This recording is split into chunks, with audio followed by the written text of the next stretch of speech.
let's jump to the story about censorship. We have this from timcast.com. Patreon bans users for content on other platforms without warning. Yep. This week, Patreon, which hosts paid content for creators, has banned 2 well-known creators from its platform for appearances and content shared on other media platforms. On Tuesday, Sydney Watson, host of You Are Here, I've heard of that show, on Blaze TV was banned from the platform. Watson does not regularly post content to the site, but was banned over hate speech, according to a notice from Patreon.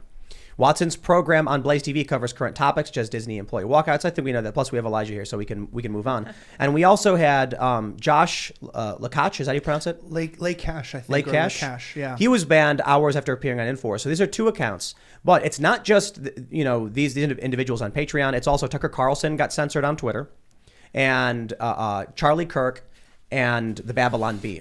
So it looks like we're starting to see censorship kicking back up. For a while there was a small lull, right? Censorship was huge news for a long period of time.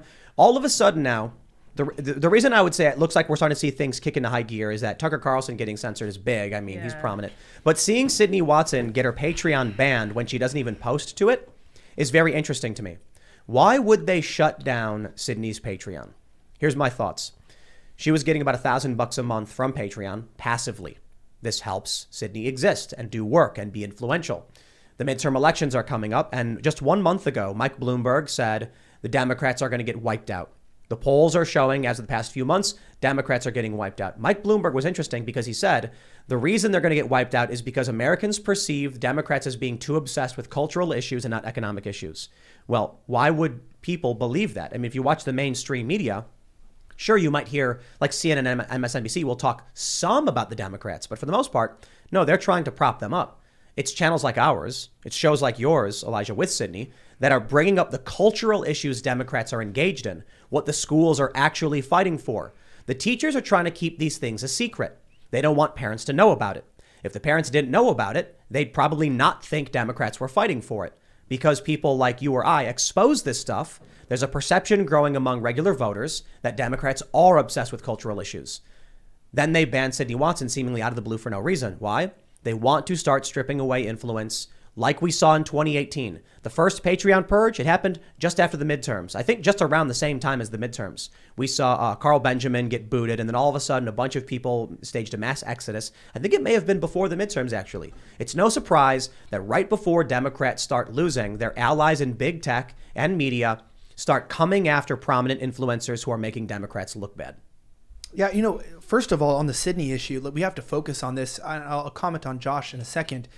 But number one, that Sydney didn't use the platform or post anything anymore is clear evidence that she didn't do anything wrong on the platform. We know that Patreon does ban for activity outside the platform. In fact, I ended up doing a meeting and pretending to be take one of their user meetings with their engineer team and pretended like I cared, and I recorded this. I don't know if I should say that, but ended up recording the audio and kept asking them questions of whether or not that they were, I've never published it, so I guess it's not illegal, hopefully. But I also was like, I was talking to them, and I genuinely, this is years ago, like what, 2018 or about? I think 2018, I was like, hey, I just want to know if you guys are for free speech. And every time I'd ask them a question, they would just kind of like dodge it, and it was nothing came of it. Matt Christensen got on a call, recorded it years ago. Do you remember this in 2018 when Matt Christensen like recorded his phone call, whatever? Jack Conte. Yeah. So he literally got on there, and when he was asked about it, whether it's a free, if they care about free speech, they were just like, I don't know.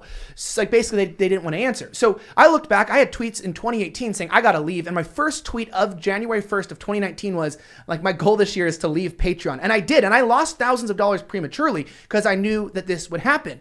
But with Sydney Watson, there's 3 things that are really vital here. Number one, Sydney is not a religious zealot, nut, right-wing extremist, person, some white straight male that we got to get off because you're going to bring the nationalist fascist government back.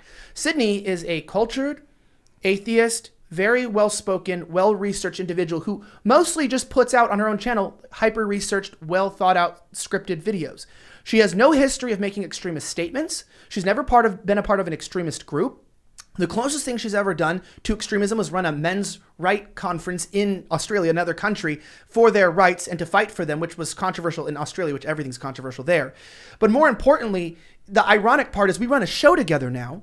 And the whole reason why we run a show together, she's the sane one who actually brings some logic and some straightforwardness and helps keep me back in reality where she lives while I'm out in space. So it's like Sydney's reputation is actually for being calculated, for thinking things through. And she's known for, if she doesn't know stuff, will say, I actually haven't researched that. I don't know that.